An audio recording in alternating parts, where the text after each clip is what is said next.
Muy buenas, hermanos. Hoy vamos a dar una enseñanza muy importante, quizás una de las que más deberíamos de enfatizar en la iglesia de hoy. El concepto básico de la salvación.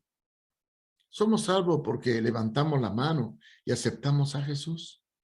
¿O somos salvos porque es nuestro sanador, nuestro guardador? No, hermanos. Somos salvos porque Jesucristo es el Señor, el Kyrios, el dueño de nuestra vida. Quizá las tres esencias más importantes del Evangelio son: Cristo es el Señor, la iglesia es su reino y nosotros somos sus siervos. Si resumiéramos todas las enseñanzas bajo estos tres principios, ¿cuántos errores evitaríamos y cuántas herejías frenaríamos? Pues bien, hoy vamos a estudiar este tema. Vamos a analizar el señorío de Cristo, la esencia de lo que es Jesús o debe de ser para nuestra vida. Así que ponga mucha atención a la enseñanza de hoy. Vamos a estudiar del libro Lo que yo creo, la página 27. La lección para hoy es Jesucristo, Señor y Redentor. Ponga mucha atención.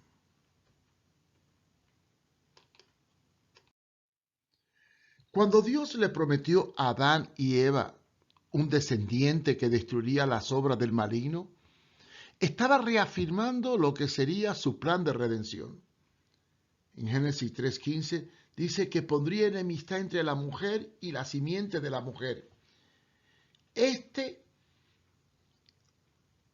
te magullará en la cabeza, pero él te magullará o te morderá el talón. Después en Génesis capítulo 3 versículo 15 encontramos la promesa de Abraham cuando lo llamó de su tierra, de su parentela, para llevarlo a una tierra de donde vendrían los descendientes de Israel y como consecuencia del Redentor. Así Dios cumpliría su promesa de redención. Pero, ¿qué significa Redentor? Es bueno analizar dos términos importantes en la persona de Jesucristo: la palabra expiación y redención. Si estudiamos detenidamente el Pentateuco, encontraremos estos dos conceptos de forma frecuente, ratificados desde Génesis hasta la edificación del templo de Salomón, pasando por el tabernáculo del desierto. Esto estableció la necesidad de expiación por los pecados a través del sacrificio de una víctima inocente, el Cordero. Esta acción consistía en traspasar a una víctima inocente, un Cordero, la culpa del pecado de la persona que comparecía delante del sacerdote. Este ponía las manos sobre el Cordero, entregaba su pecado al mismo y entonces era muerto y recogido su sangre para expiación. De ahí viene la palabra y el concepto teológico de que la paga del pecado es muerte. Pero, ¿qué es redimir? El término define la obra de Jesús por su muerte en la cruz, por lo cual tenemos redención del pecado. Redimir es liberar o rescatar a una persona o cosa de una situación gravosa a cambio del pago de un precio. Levítico 25:25. Esta acción de redención era ofrecida voluntariamente al aceptar su papel de enviado como Cordero de Dios que quita el pecado del mundo, según Juan 1:36. Además, así lo afirma Mateo 20:28 al expresar: como el Hijo del Hombre no vino para ser servido, sino para servir y dar su vida en rescate de muchos. Noten el término dar, lo cual fue un acto voluntario y predeterminado desde las profecías del Antiguo Testamento.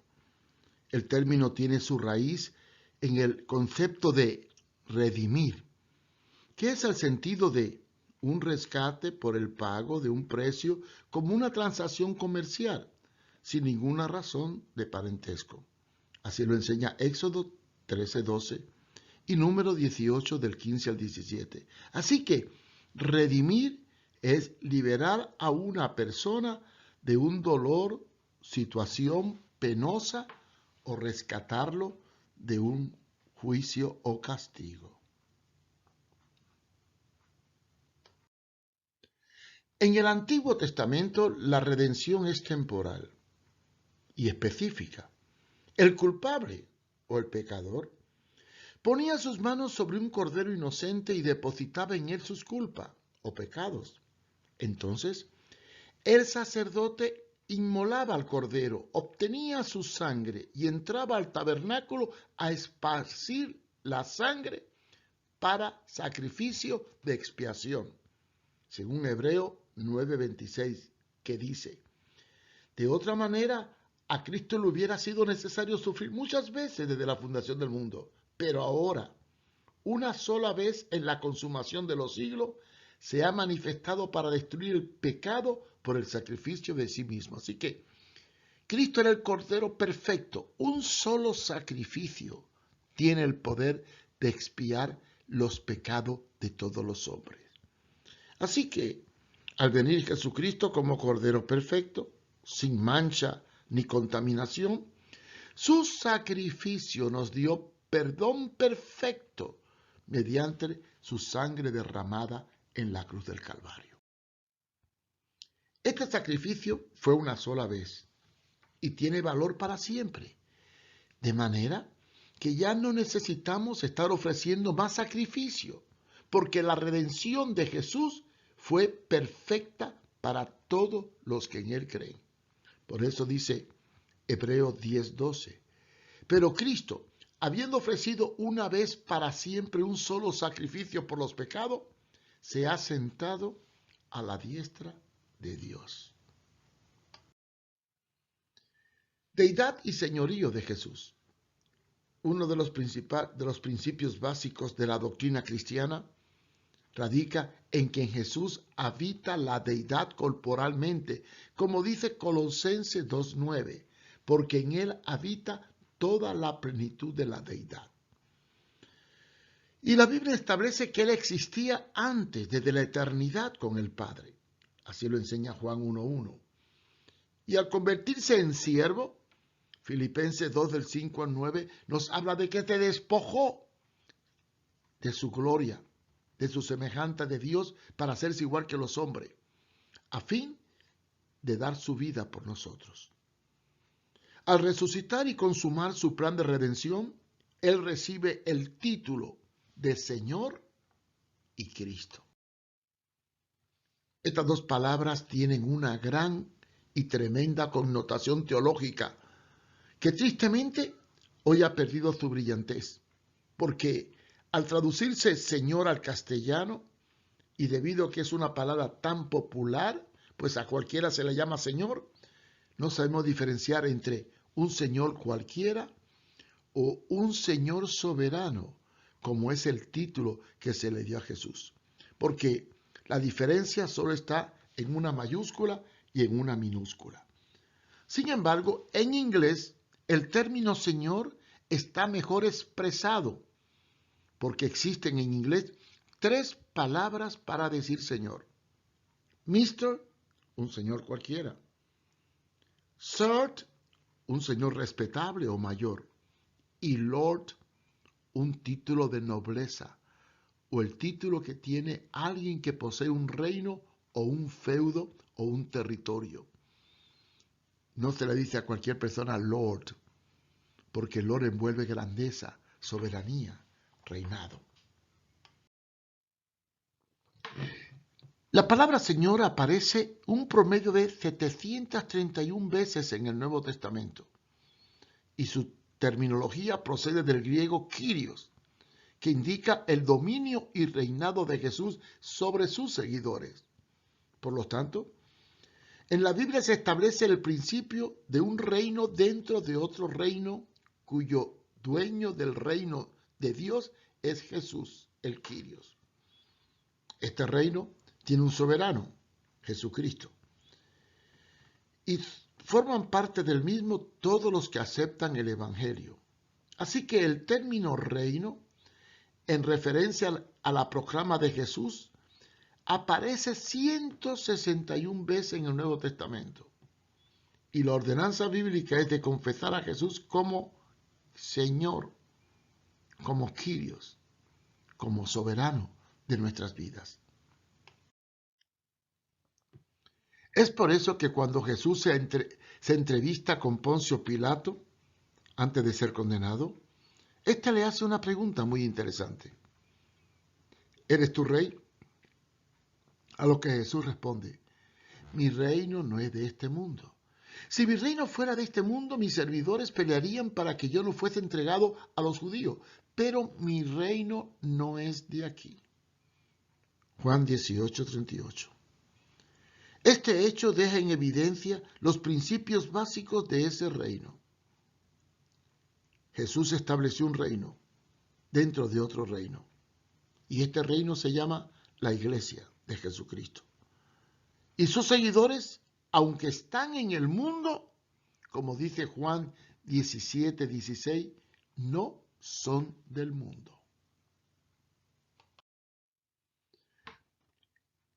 El título dado a Jesús es de Señor, o sea, Kyrios o soberano. Y todos los que le reciben tienen que aceptar su señorío sobre sus vidas. No existe un llamamiento bíblico de confesar a Jesús como Salvador, sanador, abogado, no. Hay que confesarlo como Señor. Sí, al aceptar a Jesús y proclamarle Señor o Kyrios, estamos dispuestos a aceptar sus demandas como soberano en nuestras vidas. Esta fue la proclama de los apóstoles en Hechos 2:36. Era para que fuesen cristianos el deber de confesar y aceptar a Jesús como Señor y Kyrios, como dice Filipenses 2:11. Y toda lengua confiese que Jesucristo es el Señor, para gloria de Dios el Padre. Porque a este Jesús Dios le hizo Señor y Cristo de todas las cosas, y su soberanía está sobre todo y en todo en nuestra vida. En el mensaje del apóstol Pedro el día de Pentecostés, proclamó a todos los que estaban allí la esencia de la doctrina cristiana, el mensaje cristocéntrico.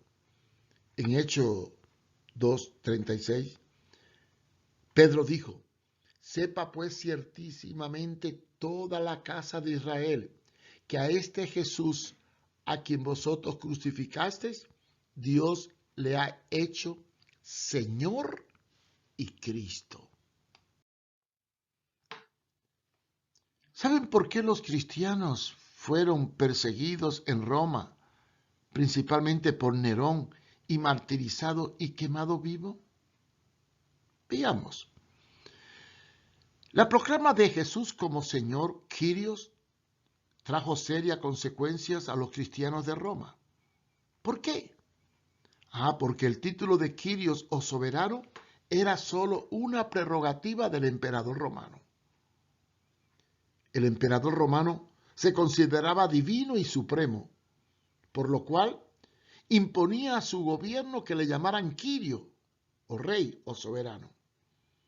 Sin embargo, el emperador Nerón, entre los años 54 al 68 después de Cristo, supo que los cristianos tenían otro Kyrios, otro señor, y se puso celoso y se enojó y decidió perseguirlos fieramente.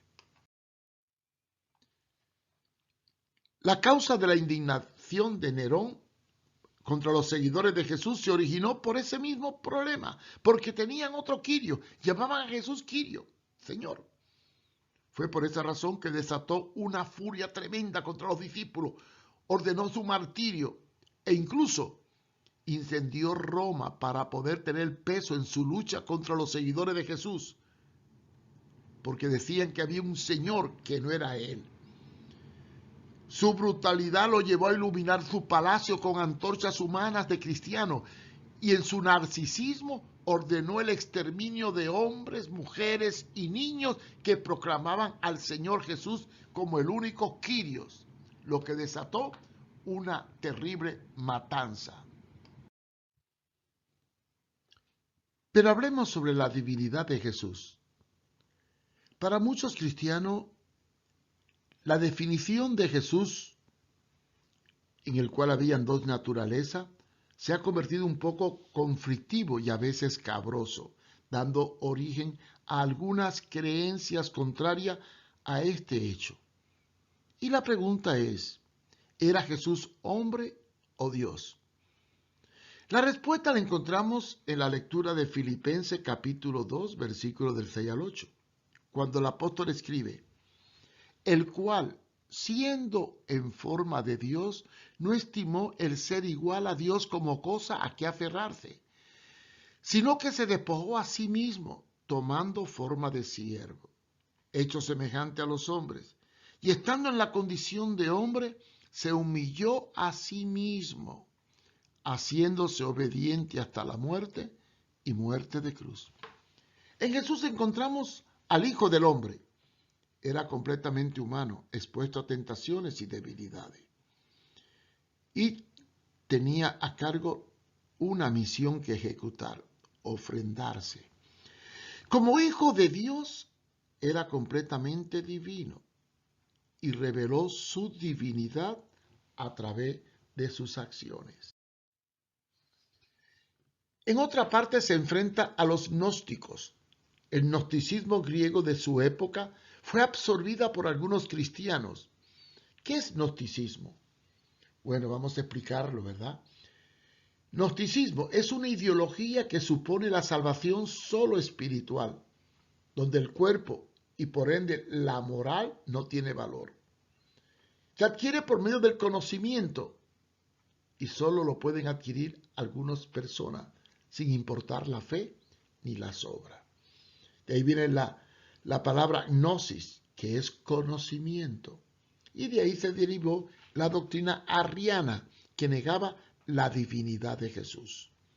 Pues bien, Pablo se enfrenta a los gnósticos y habla claramente en Colosenses capítulo 2, versículo del 8 al 11, y afirma, mirad que nadie os engañe por medio de filosofías y huecas sutilezas, según las tradiciones de los hombres, conforme a los rudimentos del mundo y no según Cristo.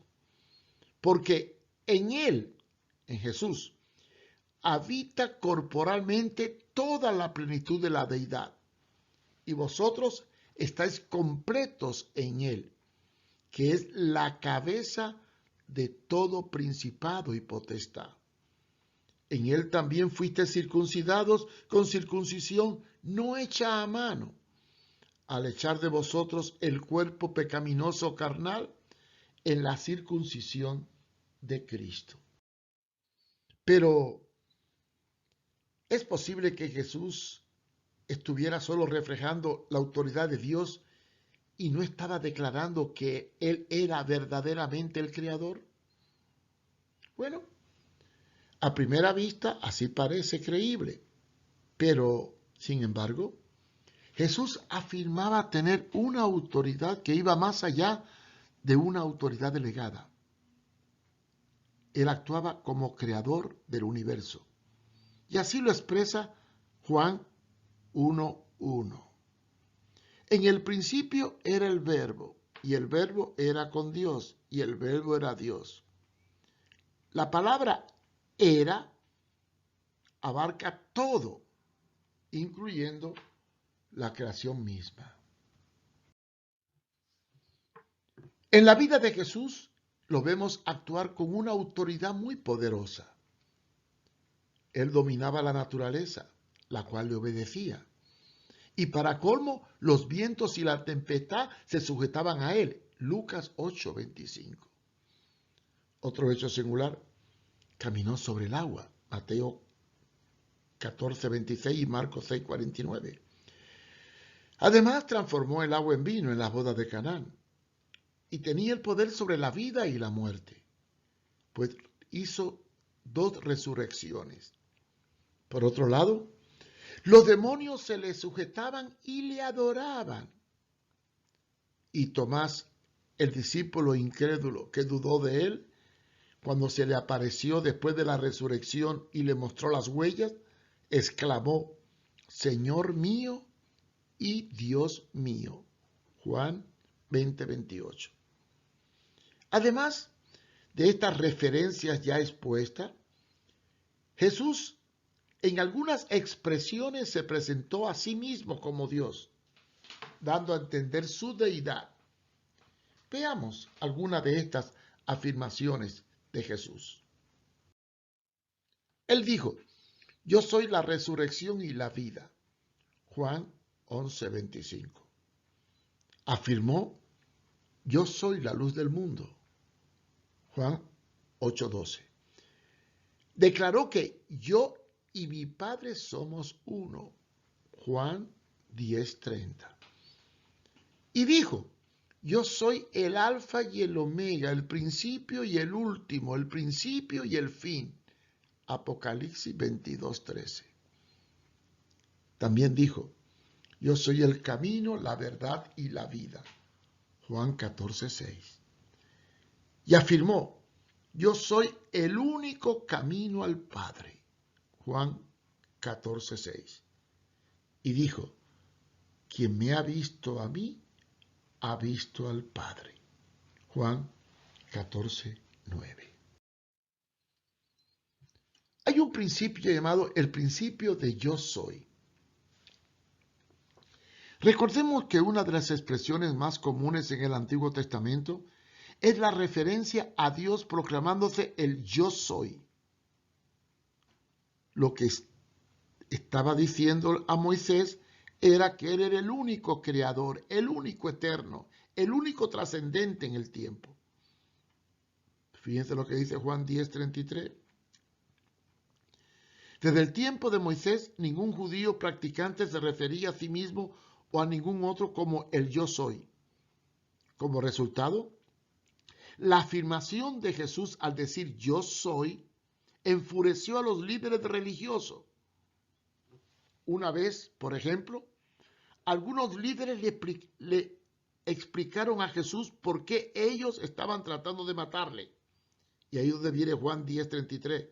Porque usted, un simple hombre, se ha llamado usted mismo Dios, al decir yo soy. Casi todos los teólogos que han profundizado en el tema han establecido la misma conclusión: Jesús es Dios. Todos los hechos, proclamas, profecías y mensajes así lo afirman. Porque antes de que Jesús tomara la forma de hombre, se nos dice que coexistía eternamente con su Padre y que Dios le había dado toda autoridad. Filipenses 2, del 6 al 11, que ya lo leímos. Y nos dice también que Él se vació a sí mismo de Dios, de su poder, para hacerse semejante a los hombres. Sin embargo, el mismo pasaje nos dice que después de su resurrección, Jesús fue restaurado a su gloria anterior y que un día toda rodilla se doblará ante Él como Señor. Jesús, el Cristo. También se presenta a Jesús con el término de Cristo, que se traduce en castellano como ungido. Este término procede del griego krios, que habla del advenimiento del Mesías, anunciado por los profetas en el Antiguo Testamento. Él es supremo ungido o enviado por Dios para salvar al hombre. Después de su ascensión al cielo, Él envió al Espíritu Santo para santificarnos, porque al fin y al cabo, El concepto griego y hebreo de Cristo es esencialmente referente a Jesús. Gramaticalmente se traduce como ungido, que es Cristo, ungido, Mesías.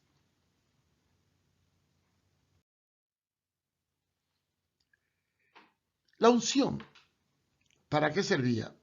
La unción se untaba para dar autoridad. La acción de ungir cualquier cosa era darle autoridad en la palabra. Y en el Antiguo Testamento la unción era símbolo del Espíritu Santo. Actualmente el bautismo es una señal exterior cuya percepción sensible nos hace consciente de que tenemos la presencia del ungido a través de la presencia del Espíritu Santo en nuestras vidas, como consecuencia de nuestra verdadera fe en el Señor. Esta exégesis es compatible con la creencia de que ungimiento del Espíritu lleva a la profecía oral en el seno de la iglesia, aunque no a la prueba necesariamente.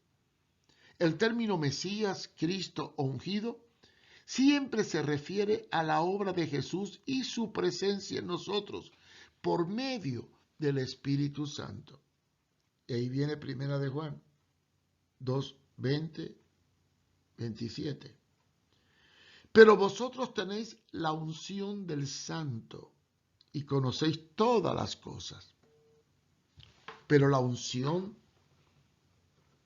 permanece en vosotros. Y no tenéis necesidad de que nadie os enseñe. Así como la unción misma os enseña todas las cosas. Y es verdadera. Y no es mentira.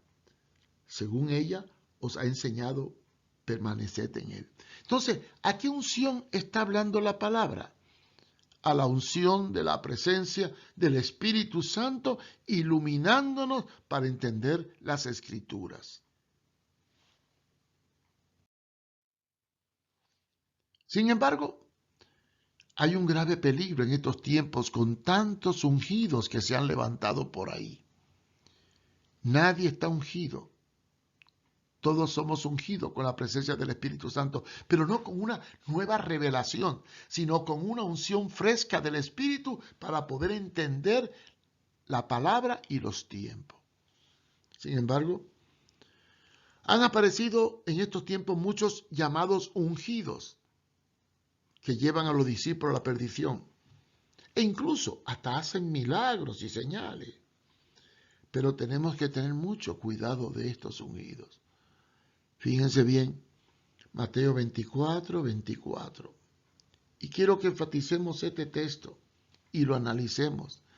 Jesús profetiza que en los últimos tiempos se levantarán falsos cristos, o sea, falsos críos, falsos ungidos, y falsos profetas, y harán grandes señales y prodigios, de tal manera que engañarán, si fuera posible, aún a los escogidos. Así que, hermano, reconozca el señorío de Cristo en su vida. Busque la unción del Espíritu, vive en el Espíritu, sométate al Señor y reconozca que solamente la palabra nos guía a toda verdad y justicia, porque es necesario que proclamemos a diestra y siniestra que toda rodilla se doble y toda lengua confiese que Jesús es el Kyrios, el Señor y el único ungido. Dios nos ayude.